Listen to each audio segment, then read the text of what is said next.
Samahan niyo akong i-try ang bagong Sunflare sunscreen. By the way, kahit hindi niyo ako tinatanong, I'm already 48 years old at malapit na ako sa 50s. So napapansin ko talaga na kahit hindi ako masyadong lumalabas, parang dumadagdag pa rin ang mga dark spots at fine lines ko.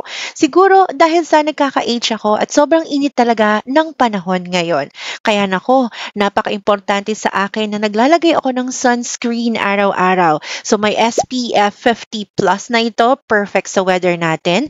May broad spectrum protection laban sa UVA na nagkakos ng skin aging at UVB naman na nagkakos ng mga sunburn. So kung too much exposure at wala tayong mga ganitong sunscreen, hay nako, hindi ko na alam ang mangyayari sa ating mga beautiness.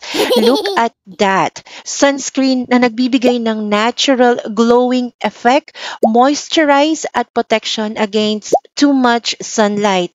Sobrang ideal ang mga sunscreen na ganito para sa mga ka-age ko para mas lalong magmukhang fresh tayo at young looking. Diba?